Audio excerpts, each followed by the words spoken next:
O soluço de 1 bilhão de almas. Disse que Martinho Lutero tinha um amigo íntimo, cujo nome era Micônio. Ao ver Lutero sentado dias a fio trabalhando no serviço do mestre, Micônio ficou penalizado e disse-lhe: "Posso ajudar mais onde estou. Permanecerei aqui, orando, enquanto tu perseveras incansavelmente na luta."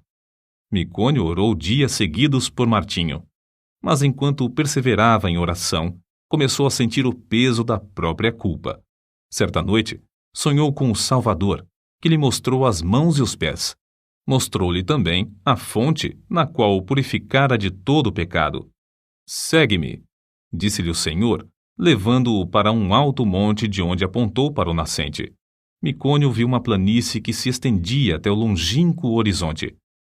Essa vasta planície estava coberta de ovelhas, de muitos milhares de ovelhas brancas. Havia somente um homem, Martinho Lutero, que se esforçava para apacentar a todas. Então, o Salvador disse a Micônio que olhasse para o poente. Ele olhou e viu vastos campos de trigo brancos para a ceifa. O único ceifeiro que lhe dava para cegá-los estava quase exausto. Contudo, persistia na sua tarefa. Nessa altura, Micônio reconheceu o solitário ceifeiro, seu bom amigo, Martinho Lutero. Ao despertar do sono, tomou esta resolução: "Não posso ficar aqui orando enquanto Martinho se afadiga na obra do Senhor. As ovelhas devem ser pastoreadas, os campos têm de ser ceifados. Eis-me aqui, Senhor. Envia-me a mim." Foi assim que Micônio saiu para compartilhar o labor de seu fiel amigo. Jesus nos chama para trabalhar e orar. É de joelhos que a Igreja de Cristo avança. Foi Lionel Fletcher quem escreveu: "Todos os grandes ganhadores de almas, através dos séculos, foram homens e mulheres incansáveis na oração. Conheço como homens de oração quase todos os pregadores de êxito da geração atual, tanto como os da geração próxima passada, e sei que, igualmente, foram homens que oravam intensamente. Certo evangelista tocou-me profundamente a alma quando eu ainda era jovem repórter de um diário. Esse evangelista estava hospedado em casa de um pastor presbiteriano. Bati à porta e pedi para falar-lhe. O pastor, com voz trêmula e com um rosto iluminado por estranha luz, respondeu: "Nunca se hospedou um homem como ele em nossa casa. Não sei quando ele dorme. Se entro no seu quarto durante a noite para saber se precisa de alguma coisa, encontro-o orando. Vi-o entrar no templo cedo de manhã e não voltou para as refeições. Fui à igreja. Entrei furtivamente para não perturbá-lo. Achei-o sem paletó e sem colarinho. Estava caído de bruços diante do púlpito. Ouvi a sua voz como que agonizante e comovente, instando com Deus em favor daquela cidade de garimpeiros, para que dirigisse almas ao Salvador. Tinha orado toda a noite. Tinha orado e jejuado o dia inteiro. Aproximei-me furtivamente do lugar onde ele orava prostrado. Ajoelhei-me e pus a mão sobre seu ombro. O suor caía-lhe pelo corpo. Ele nunca me tinha visto, mas fitou-me por um momento e então rogou: "Ore comigo, irmão. Não posso viver se esta cidade não se chegar a Deus." Pregara ali 20 dias sem haver conversões. Ajoelhei-me ao seu lado e oramos juntos. Nunca ouvira alguém insistir tanto como ele. Voltei de lá assombrado, humilhado e estremecendo. Aquela noite assisti ao culto no grande templo onde ele pregou. Ninguém sabia que ele não comera durante o dia inteiro, que não dormira durante a noite anterior. Mas, ao levantar-se para pregar, ouvi diversos ouvintes dizerem: "A luz do seu rosto não é da terra." E não era mesmo.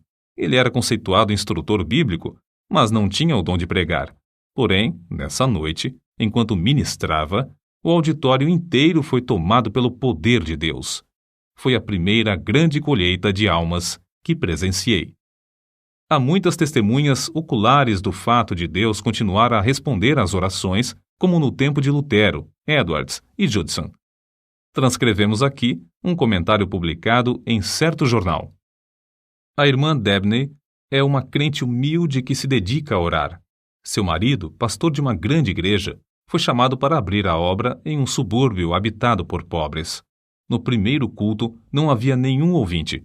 Somente ele e ela estavam presentes. Ficaram desenganados. Era um campo dificílimo. O povo não era somente pobre, mas depravado também.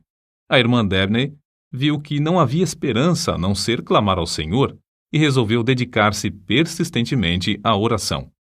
Fez um voto a Deus que, se ele atraísse os pecadores aos cultos e os salvasse, ela se entregaria à oração e jejuaria 3 dias e 3 noites no templo, todas as semanas, durante um período de 3 anos. Logo que a esposa daquele pastor angustiado começou a orar sozinha no salão de cultos, Deus começou a operar, enviando pecadores a ponto de o salão ficar superlotado de ouvintes. Seu marido pediu que orasse ao Senhor para que ele lhes desse um salão maior. Deus moveu o coração de um comerciante para desocupar o prédio fronteiro ao salão, cedendo-o para os cultos.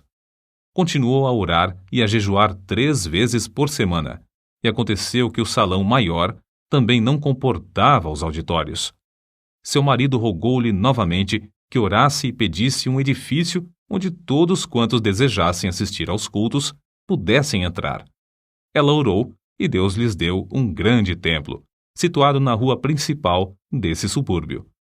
No novo templo, também a assistência aumentou a ponto de muitos dos ouvintes serem obrigados a acompanhar as pregações de pé, na rua.